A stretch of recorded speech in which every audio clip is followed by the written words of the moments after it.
Hello and welcome back to Bitcoin People. I have with me today Spartacus Huddle, who has chosen to remain anonymous and use his avatar because Spartacus works for JP Morgan. And we're going to get a little bit of inside understanding of Jamie Dimon's stance on Bitcoin, JP Morgan's stance on Bitcoin, and how Spartacus perceives all of that and what he hears and sees around the place. So we're going to start just there. First of all, hello and welcome aboard, Spartacus. Nice to have you here. Hey, Carrie, great to be here. Thanks for having me on. Great to talk to you and see you again. Delighted to be here. Absolutely gorgeous, because you and I Looking have forward to met in this. person. We met at a Bitcoin conference. Yes, that's And we right. got chatting over dinner one night, and I was determined actually to not talk to anyone that night. I'd actually been invited out to dinner and declined because my voice was going, because I'd talked to so many Bitcoiners during the day and my voice was giving away. And I sat down next to you and I was determined not to talk to you. And then we started talking and we kept going for like another 3 hours. Yeah, it was an amazing chance meeting, right? I mean, Miami was a lot of fun. And yeah, as you say, you kind of meet so many people there and you do so much talking, but sometimes the best interactions are the ones you actually have outside the conference, right? So it was great to that we ran into each other then. Really good. It was really good and a great chat. And I just loved it and the whole vibe of the place. It was just awesome. So I've already alluded to the fact that you're using an avatar because you work at JP Morgan and have done for some time. And I had Greg Foss on this program about something or other, some weeks or a couple of months ago Yep, or yep. something. And he said that he doesn't believe at all that Jamie Dimon could be so unintelligent as to not understand Bitcoin. Therefore, he chooses to believe that Jamie is conflicted between providing profit and value to the shareholder versus what's right for his children and the next generation. And so I guess I'm wondering, as a starting point, this is the conflict between traditional finance and Bitcoiners. And my question to you is, have you ever seen or heard anything internally at JP Morgan that would make you think that perhaps some of those stances aren't Yeah, quite as they seem? I get the stance, but I have to be honest. I think we're probably all too bullish if we think that Jamie Dimon is like secretly a Bitcoiner and he's stacking sats like all of us and he's read the Bitcoin Standard. I can promise you that's not the case. 100% not the case. He is a boomer that's in charge of one of the biggest organizations in the world that employs 250,000 people and has is a multi-billion-dollar business. He's got a million things going on, and he absolutely does not have the time to even spend sort of 2 to 5 minutes probably understanding or learning about Bitcoin or what it is. So when people ask him about Bitcoin, it's kind of pointless in a way. The only things he does say about Bitcoin, the stuff he says about Bitcoin in public, I would say is what he truly does believe. He still thinks that Bitcoin is used only by criminals and for money laundering and nefarious activities. All this, that's what we're dealing with currently. Unfortunately, it's gonna be some time. If we're thinking that Jamie Dimon's gonna save us and it's gonna be the start of the next bull run, we're gonna have to rethink that. But yeah, the only thing I would say is that whilst all that is true, there is obviously pressure from clients demanding Bitcoin exposure, and we saw this happened kind of in 2021 during the last bull market. There was a massive amount of institutional FOMO. So FOMO is a very powerful emotion, as we know, and it's not just everyone gets it, and ultimately companies are run by people, and those people do get FOMO. So when they see Bitcoin going on a bull run, there is pressure for them to get some exposure to this asset. And so at the end of the day, they're going to come to JP Morgan and say, look, I don't care. I want Bitcoin exposure. I want a piece of this action. Make it happen, Jamie Dimon. Ultimately, he has to listen to that and try and cater to what they want, even if he personally doesn't believe in it. So that's what I'd say. So is there any pressure? I'm sure that retail clients don't matter, but from institutional clients, do you think there is legitimately pressure? Because we've seen other institutions take it up. Yeah, there is. I mean, there was, well, at least there was.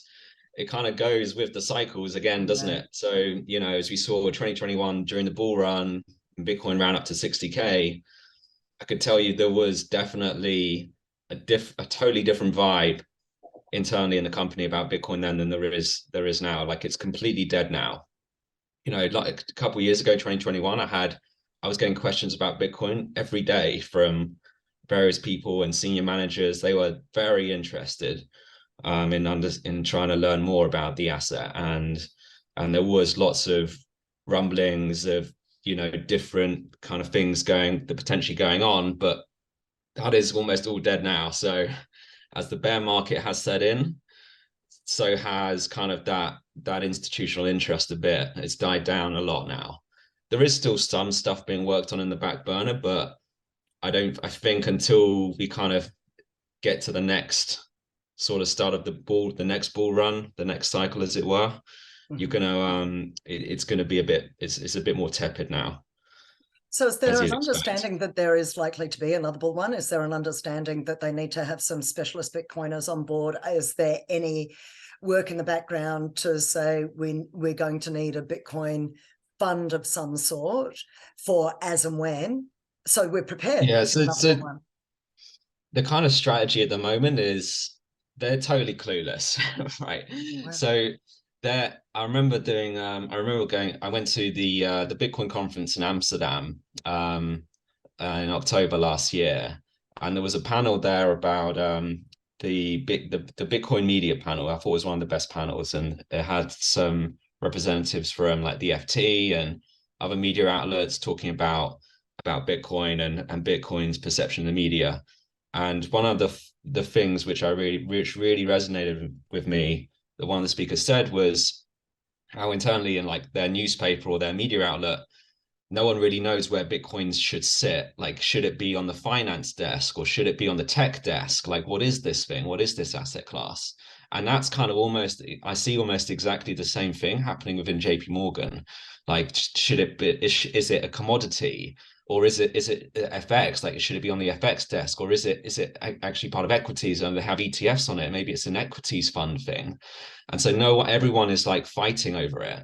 Like, oh, we're gonna do Bitcoin, or we're gonna be the ones to sell the Bitcoin exposure to the clients. We want that P&L for our desk. It's very political internally right now. Yeah. But surely, because my understanding is that Fidelity and BlackRock have both got Bitcoin on their books and funds under management. So can JP Morgan afford to be playing in-house politics and not getting set up for the next one? It goes right to the top level again. Like, Jamie Dimon is totally against doing anything with physical spot Bitcoin. So if you think that JP Morgan is stacking sats and has some holding of Bitcoin somewhere in the bank, I can promise you that is not the case today. There is no physical Bitcoin fund. They don't want to go near any physical Bitcoin at all, because again, they're just terrified of the prospect that it would hurt their reputation, because it could be associated, those Bitcoins could be associated with money laundering, or could come from terrorist financing, or drug dealers. It's so old school. It's like, exactly this is like from 2015, that's how early we are. Unbelievable. I know, right? Okay. That's the level right now. Wow. Okay. So how do you However, feel about it? they are on board, though, potentially giving Bitcoin cash exposure to to clients. So, exposure to, let's say, the CME cash settled Bitcoin futures. Oh yeah. So if a client just wants Bitcoin exposure, they can get that through doing futures, but maybe they can't trade those futures on CME themselves. So they go through JP Morgan or another bank as an intermediary.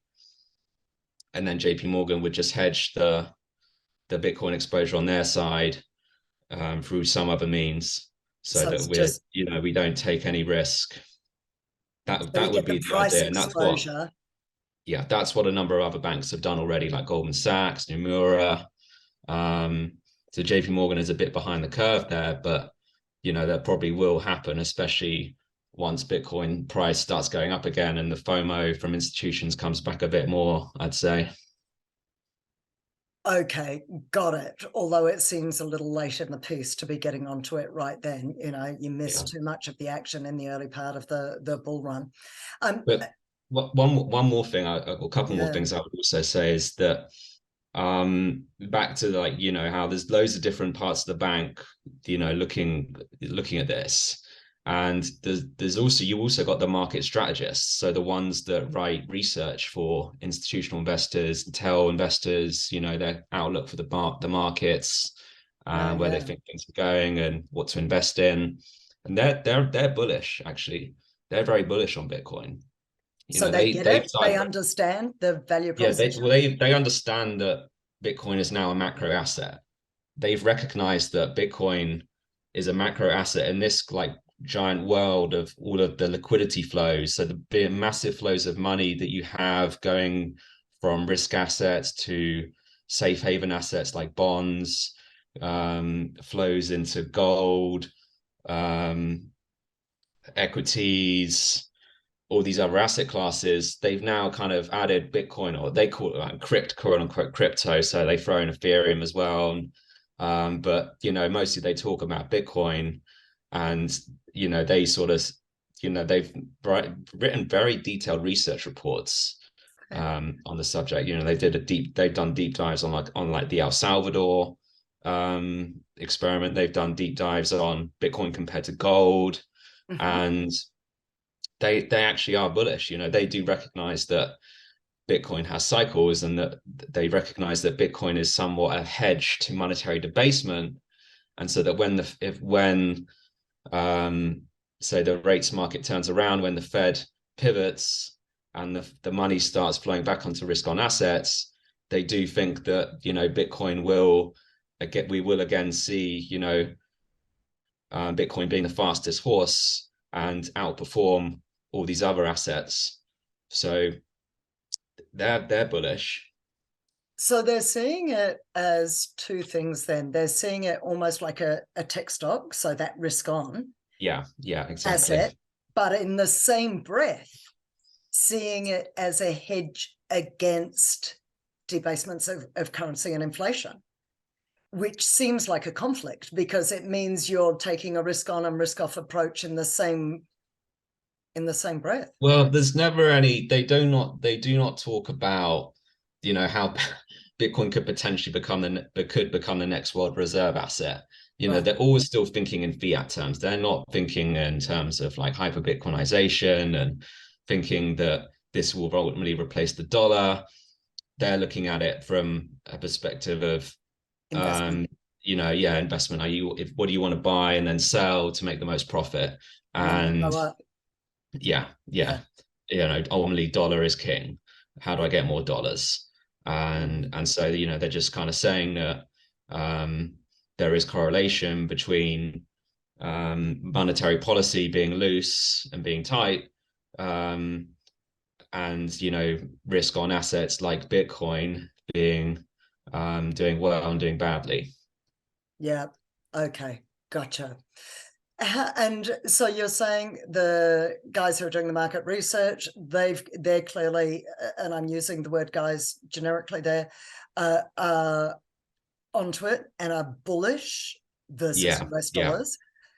What about you saying there's 250,000 people employed in your general day-to-day interactions with the people around you? What's their general stance? What's the Yeah, majority? well, before I get to that, I'd say Mm. there's also one other group and that's Oh kind of yeah. like the tech Oh yeah. kind of. And from their perspective, I mean, they probably have the most.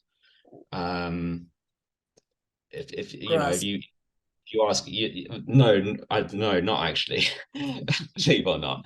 I'll get to it, but um, if you were to do like an internal search on, say, cryptocurrencies, or what's JP Morgan's strategy around crypto, this tech group, the Onyx group, is probably what you would find first.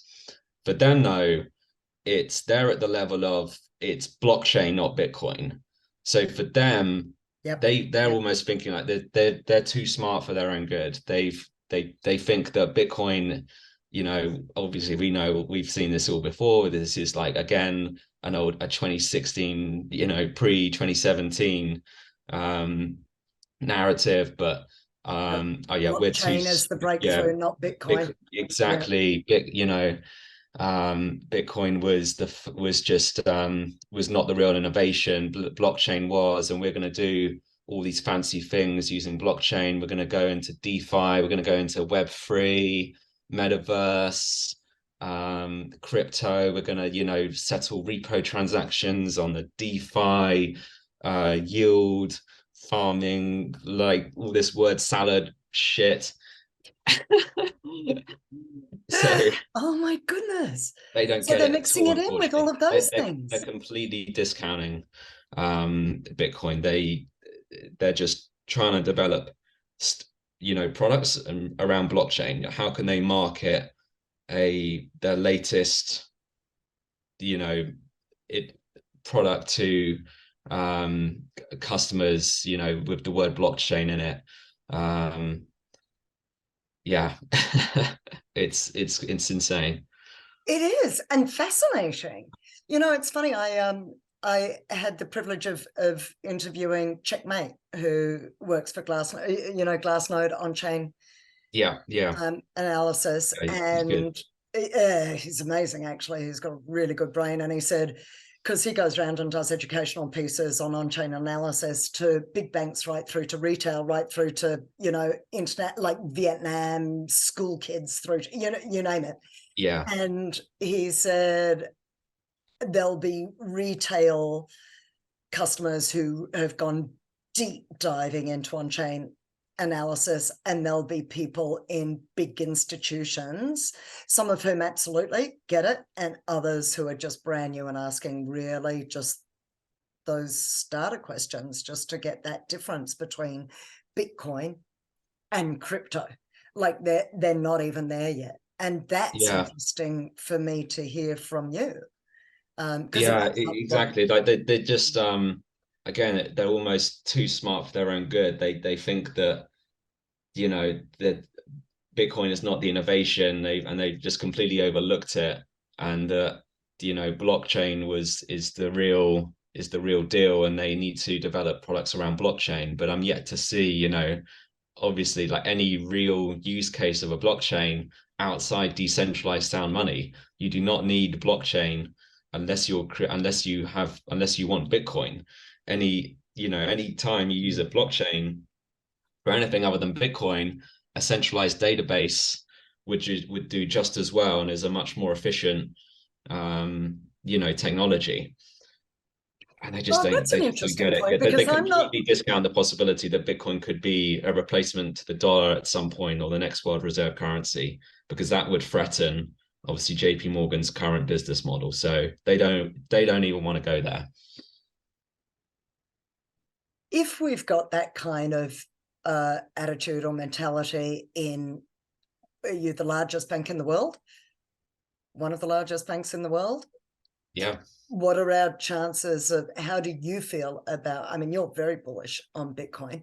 How do you feel about, do you ever feel disheartened by the attitude of, that old school No, not mentality? not really. I think it's I think it's exactly as I would expect, and I think things can change very quickly. Because I started to see kind of the initial sort of sprouts of that during the last bull run during 2021. Like, because So like Mm. I've been in Bitcoin since about 2018, and I remember, you know, I started buying Bitcoin around late 2018, early 2019 when the price was around 3K, and then it went up to 8K during 2019. I'm like telling my friends, guys, you got to buy Bitcoin.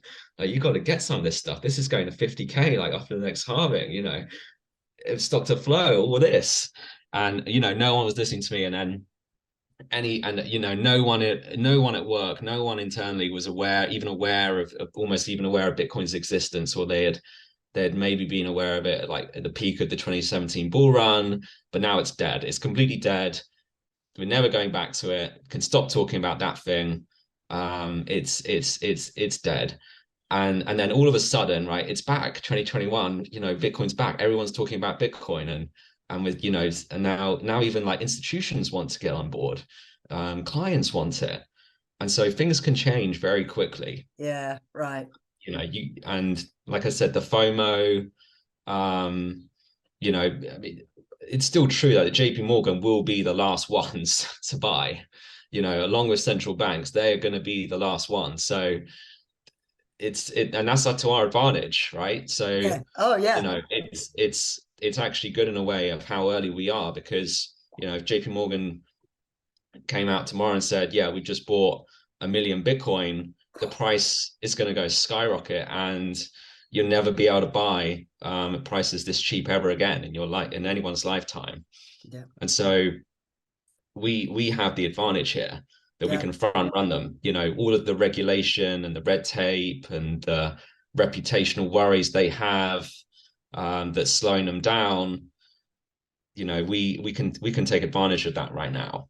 Yeah. But you know, it will happen at some point, because once there's a singular focus that, okay, clients want this, otherwise they're going to leave. I could promise you things happen very quickly. Like when there is pressure on the traders, when there is pressure on the front office to, you know, give a client what they want, Mm-hmm. you know, some kind of exotic derivative, structured product that, the client services the client's needs. Everybody moves internally very, very quickly, you know, and it becomes like a scramble to get the right approvals in place and get the right technology set up and just do the thing, even if we have to sacrifice, you know, some kind of operational constraints. And so when they're ready, it will happen very quickly, but they are going to be the last ones. Interesting.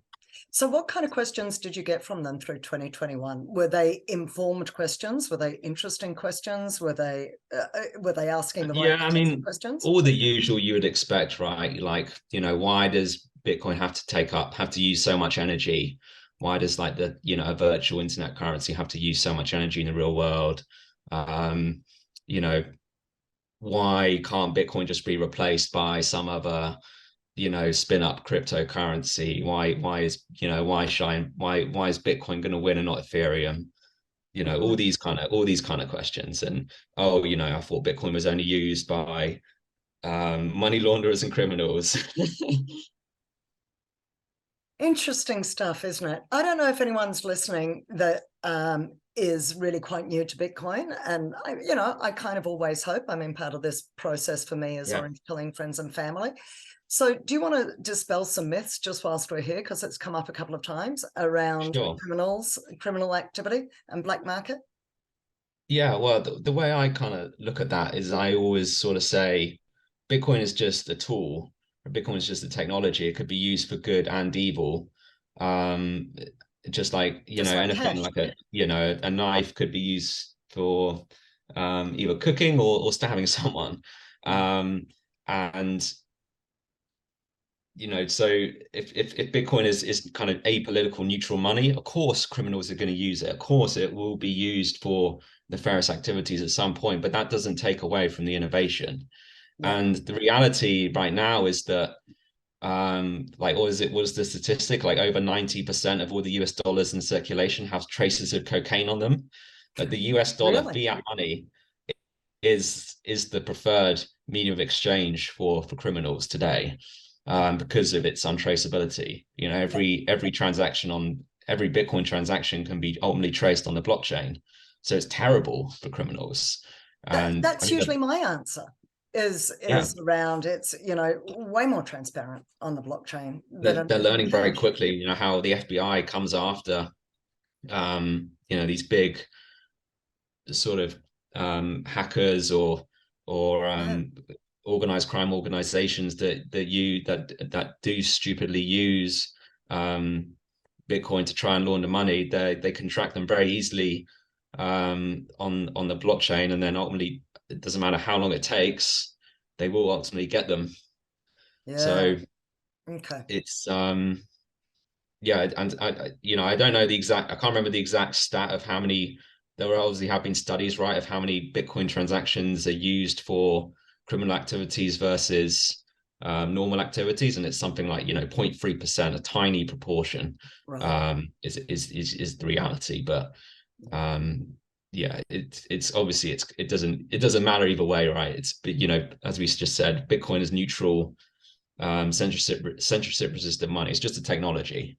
Yeah. So we shouldn't not use it because just because of its potential to be used by, you know, criminal actors. Oh, same as the internet. And the internet to begin with was first used by criminals, and, you know, and then it became very mainstream Yeah, very quickly. yeah.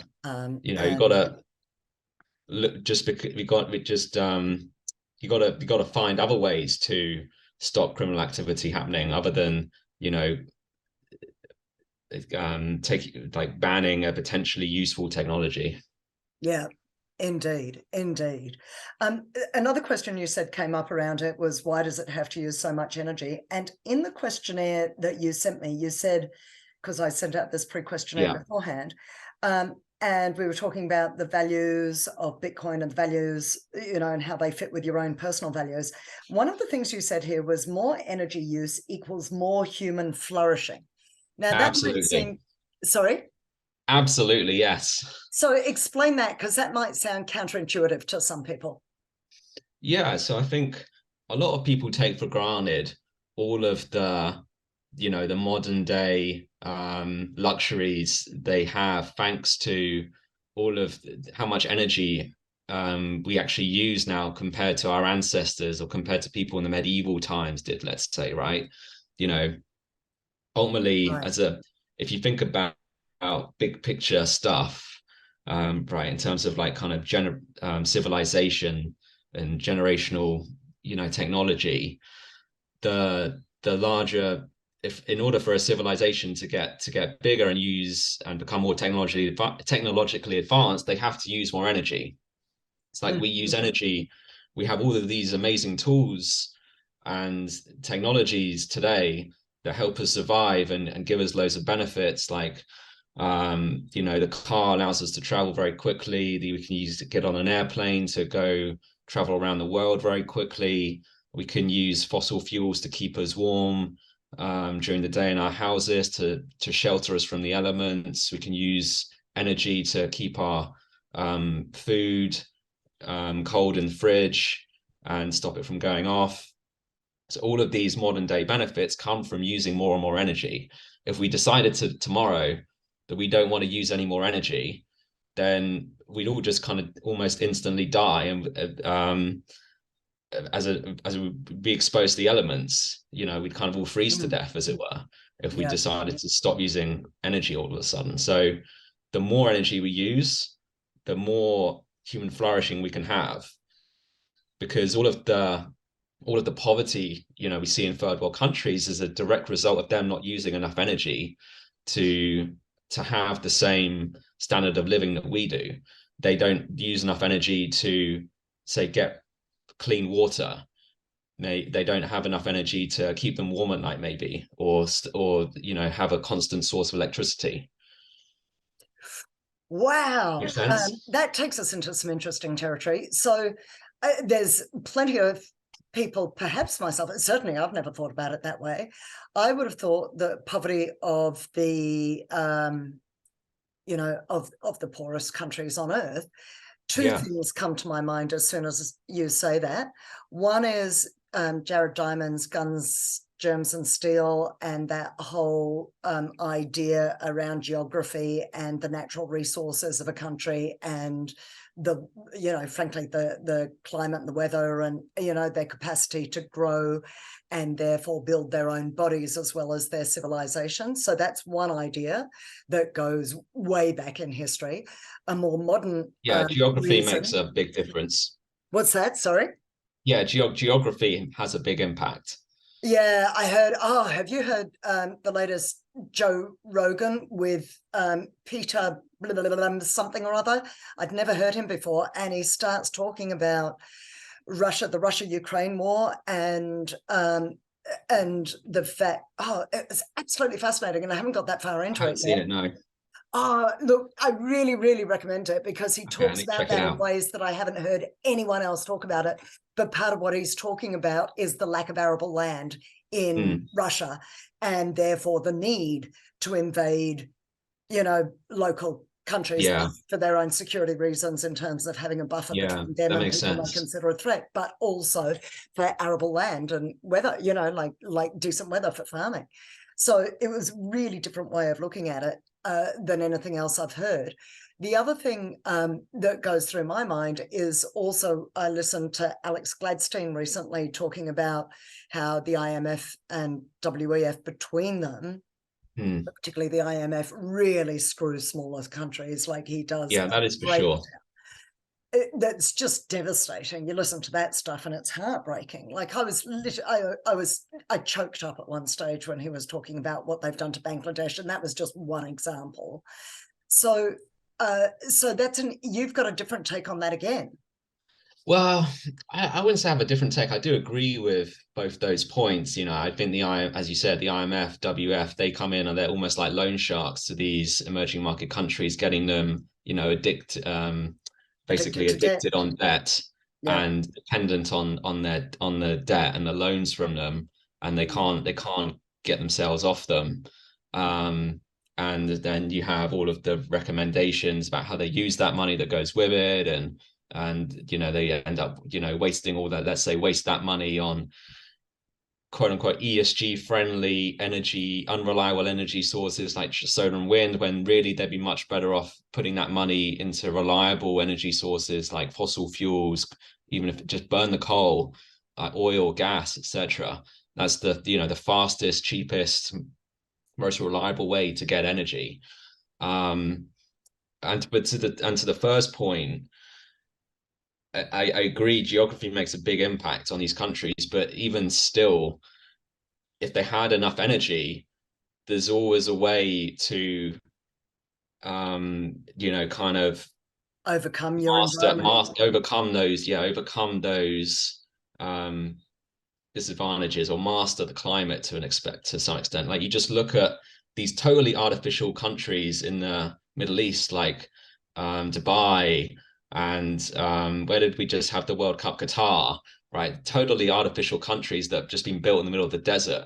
They're only able to do that because they used an enormous amount of energy, which came from an enormous amount of money.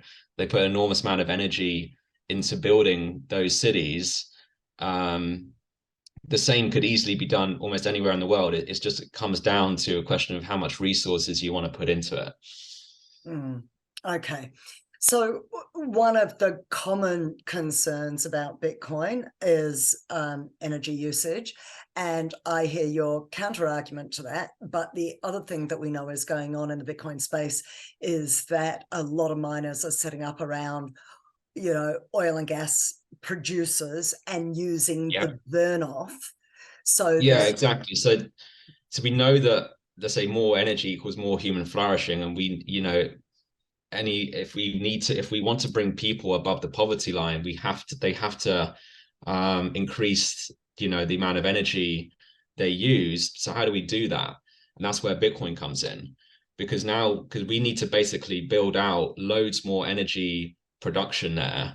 We need to build out loads more power plants, oil fields, gas fields, nuclear power plants. All of that has to be funded. There needs to be a massive overcapacity of energy, basically, so that the grid is reliable, and that when there is, a spike in the grid, when there's, a spike in demand, there's enough energy there so that they don't have to have blackouts, and they don't, everything doesn't shut down. And Bitcoin mining is one of the only ways to kind of fund that and be that buyer of energy of last resort, so that Bitcoin mining can turn off and on at the moment's notice, doesn't have to be near population centers. All it needs is an internet connection. So you can build out this massive overcapacity of energy and have Yep. Bitcoin mining soak up the excess at all times. And then when there is a spike in demand, have the Bitcoin miners turn off, and for a period of time, small period of time, that energy goes back directly to the grid, to consumers. And then once the spike has passed, you have the Bitcoin miners turn on, and you have that natural equilibrium. I think Yeah. that's one of the most powerful things about Bitcoin. And I mean, that to me is super, super bullish, and it's just going to lead. I agree with Marty Ben and a lot of these other influencers when they say it's going to lead to a merging of the energy industry with Bitcoin, the Bitcoin mining industry. Like all of these massive energy companies like Shell, BP, ConocoPhillips, I think they're going to get into Bitcoin mining in a massive way in the next couple of years. And once they, they understand these benefits and see them more clearly, it's going to be insanely bullish for Bitcoin price, and it's going to be insanely bullish for civilization as a whole as well, because we're going to have more energy, and we Yeah. can then everyone can have a higher standard of living because we have that higher energy build out. Wow. So that is really optimistic, but I can imagine, I doubt that I've got many folk following me who are, fully woke, as it were. But ultimately, if we're going to orange pill the world and see hyper-Bitcoinization, we need to bring on board the full gamut, because, as you said, it's a neutral technology. It's not a political technology. It doesn't have a left or right leaning any more than it can be used for good or evil. So, so I'm going to kind of, on behalf of the left and the Democrats and so forth, kind of ask, it seems so, I mean, I would say in the Bitcoin industry, what we're seeing is something that's not only energy neutral, but is potentially energy negative, because of what you've just said about the feedback of energy back into the grid. Yeah. And I don't think our values are necessarily, I don't know whether you've thought about this, are necessarily ridiculously far from each other. Like, I think ultimately, regardless of left or right, and this is, I'm just curious to have this conversation with someone. I think the left is just kind of hypocritical sometimes. They don't understand. What I've found is, when actually talking to people and friends that are, kind of on the left, is they don't what did we first say, right? More energy equals more human flourishing. They fundamentally, they don't get that. They don't understand that. They don't appreciate that equation. Right. So if that's a non-starter to begin with, Yeah. then of course they're going to see Bitcoin mining as wasteful. Of course they're going to, think that Bitcoin mining is a total waste of energy and a waste of time, because they don't understand the benefits of energy usage for the civilization, and they certainly don't understand the benefits of Bitcoin as an apolitical, censorship-resistant, scarce asset, and how that could be, sound money for 7 billion people on the planet, like a stable store of value. So it's really, I think it just comes down to education and getting them over that initial kind of step. So let me ask you this. If I were on the left and I meet you at a party, and so if we leave aside just the energy thing at the moment, if we just went to the values of Bitcoin, what we want to see for the world, and where those overlap with what you would imagine a progressive agenda might be, where do you see the overlap between our two values? Because I think there is overlap. Yeah, I think it comes down to really how Bitcoin is a store of value. Yep. If you forget about everything else and just think of Bitcoin as a store of value, it's a scarce asset, is that useful for people or not? Of course it's useful, right? What else do you have as the store of value today? This dollar is certainly not a store of value for people. It may be for people in countries where their currency is hyperinflating, and they don't have easy access to anything else. You know, the dollar is still the most liquid currency in the world. It's easier to get access to, say, dollars than Bitcoin in Argentina. Mm-hmm. But if you're, you know, thankfully, fortunately, in the sort of Western civilization, we don't have to worry too much about those kind of problems. But still, for us, the dollar is not a good store of value over the long term. Mm. It does get debased, and you know, gold is, you know, terrible store of value as well.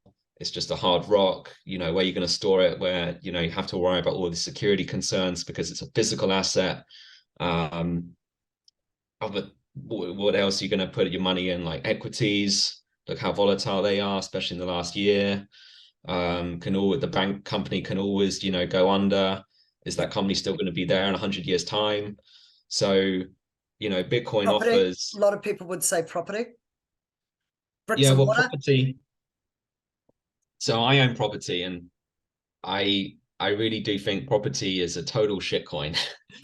all of the all of the maintenance costs you have Because, to deal with, all of the yeah, maintenance I costs you know. have to deal with when you own property. Like every other week, something is going wrong, right? The boiler needs replacing. There's been a leak and it has to get fixed. You've got to get the plumber in, or need to the electricity needs rewiring, or we've got to pay the service charge, got mortgage payments. Like the cost, all the additional costs that come with property should not And be for underestimated. me, like there's council rates, there's, you Yeah, know, exactly. water. I mean, not just utility, but just getting the water out there. So the basic sewerage. We've got also land tax, and there's what's the other one? I was thinking there's body corporate fees that really add up, and that's with an investment unit. Uh, yeah, it just goes Yeah, on and and even on after and all that, on. you Yeah. know, you can't. There's other massive disadvantages to using property as a store of value as well. Like you can't buy a fraction of a Yes. property. Like I can't Yet. go and buy $5 worth of property store of value today, can I? I can't. And it's also a liquid. If I want to sell my property, you know, I can't just go on an exchange and hit the sell button in 5 seconds. I have to, you know, I have to go get I have to go put it on the market. I have to get a valuation. I have to, you know, court buyers to show the property to them. It could be like multi-month, sometimes year process to sell a property. So it's a terrible store of value from that perspective. Yep. Um, and Okay. even yeah, So, yeah. So so is that what drew you in? Like, so it sounds like you're the not black sheep. I wish I could say that it was the case, but I'm afraid it was much more aspects of greed and FOMO that drew me in initially as well. Yeah, So, you know, I was drawn in initially um, because I had FOMO from the 2017 bull run. I wanted some of that action. And I wasn't just buying Bitcoin to start with. I was total shitcoiner, and I bought a bunch of shitcoins too. yeah, Um, and though I would say that even though I would say that even from day one, Bitcoin was always my unit of account. You know, I said, okay, I'm going to put like 16K into crypto here, buy Bitcoin and a bunch of other shit coins. And I'm just going to let it run. We're going to see what happens. hmm, And, you know, during 2019, I did have some of those shit coins pump massively. Like you mm, would not believe, I'll still say to this day, how incredible is that feeling you get when you wake up one day and you see one of your shit coins has pumped like 50%, 70%. Like it's an incredible rush. yeah. And you know, so I did sell some of that back into Bitcoin. I never sold to go back into fiat dollars. It was always about accumulating more Bitcoin for me. Okay. And So that's interesting that that happened so early for you. That wasn't the case for me. I didn't yeah, understand no, that no, quite yet. I guess it's because I just also wanted to kind of keep this kind of crypto portfolio kind of internal. I didn't want to sell for dollars until, you know, I thought the market had really, really peaked. So Yeah, maybe the shit coins were pumping, but Bitcoin was still just going, let's say, sideways at 8K. So I knew that it wasn't the right time yet to sell Bitcoin back to dollars, yeah, but it was the right time maybe to sell some of this shit coin for Bitcoin, for sats. yep, yep, yep.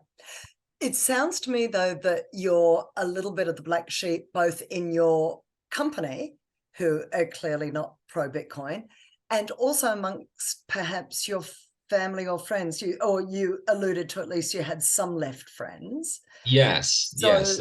Most of my friends are quite lefty, actually. yeah, same for me, actually. And yeah, definitely I am the Bitcoin guy in both, at work and in life as well as I know. No one is more bullish on Bitcoin than me. I'm yet to find anyone more bullish on Bitcoin than me. I have done everything that they tell you not to do, right? I have like remortgaged my property to buy more Bitcoin. I have maxed out credit cards to buy more Bitcoin. I've taken on personal loans to buy more Bitcoin.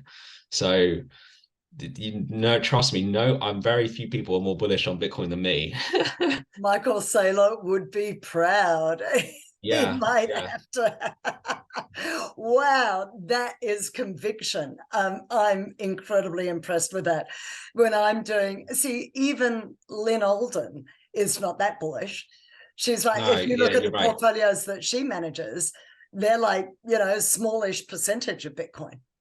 Yeah, I'm all in. I don't have any other asset I'm invested in other than Bitcoin. For me, I spend every day, every waking moment thinking about how can I acquire more Bitcoin. Like my entire life is my entire sole purpose of existence almost is to acquire more Bitcoin. That's And how I think so about it. you're still very much in number go up mode.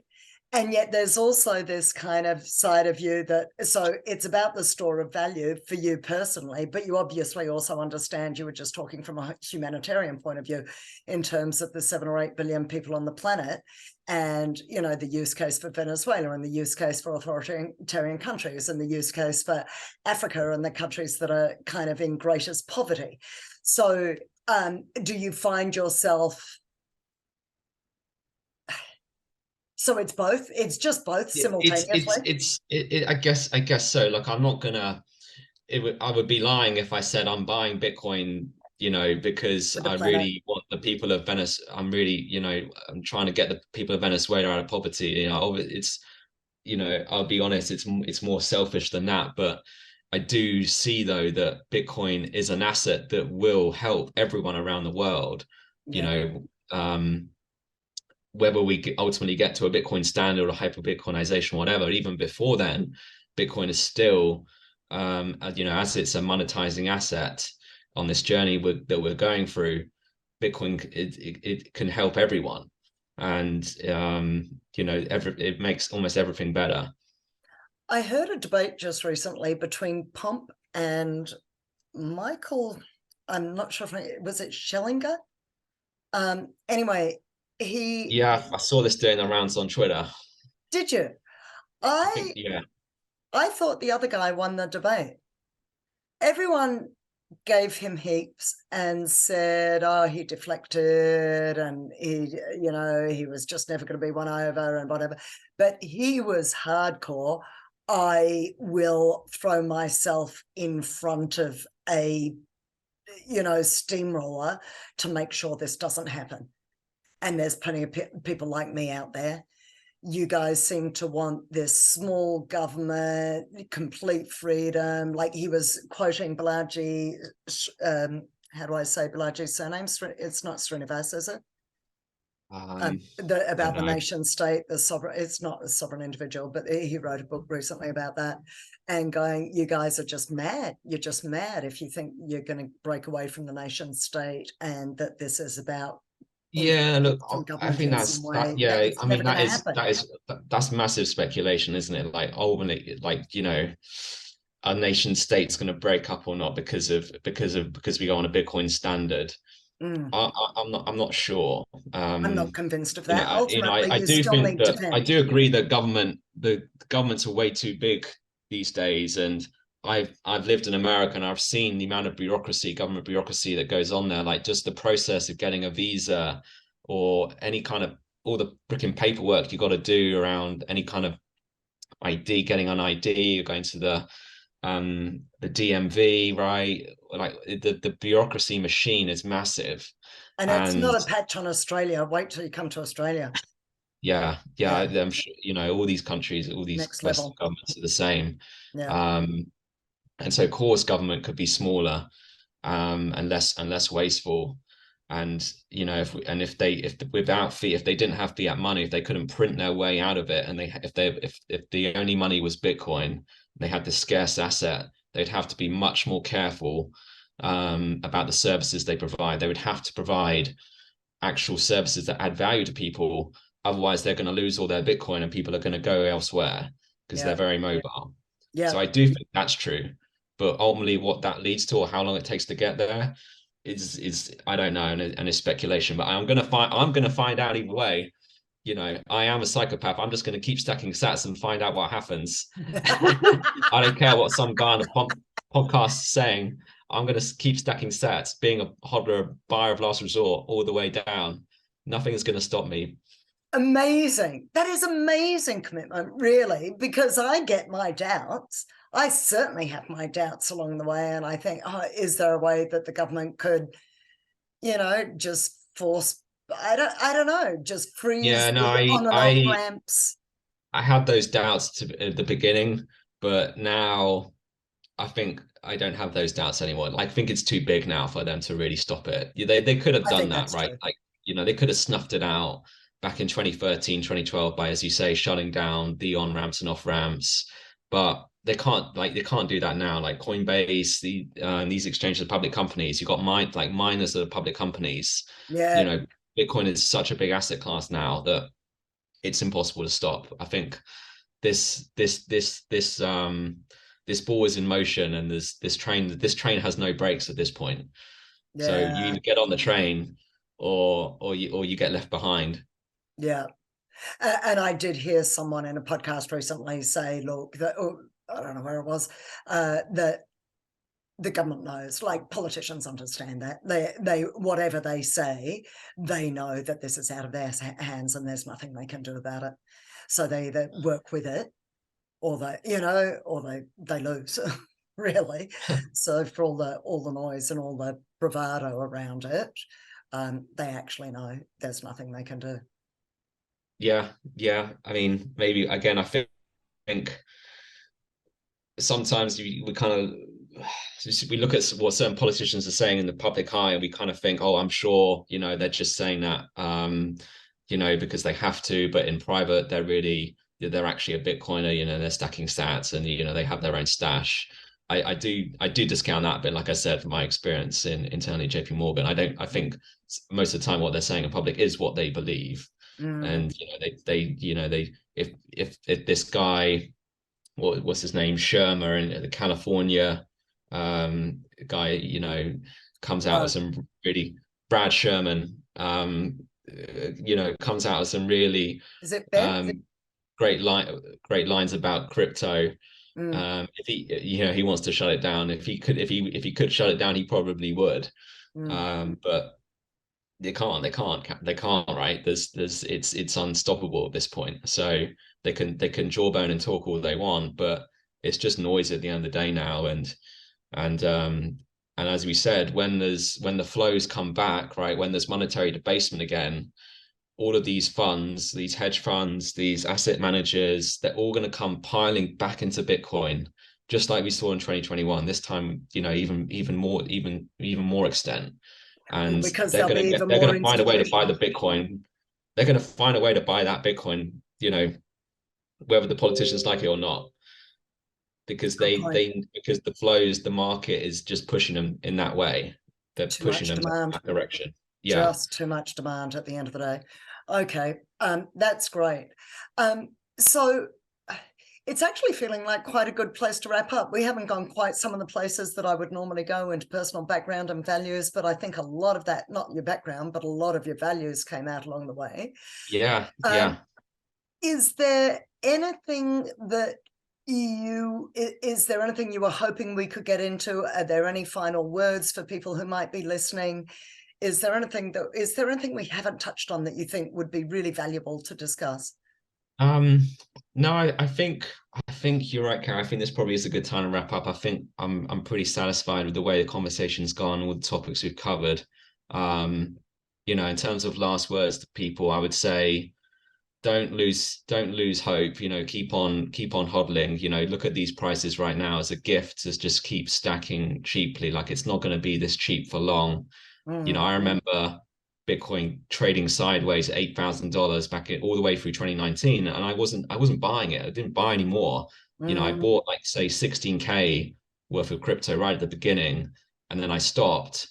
You know, I was okay, I'm just going to leave. I don't want to put any more in. I'm just going to leave it go. But what I should have been doing is buying more and more every month, like I am now.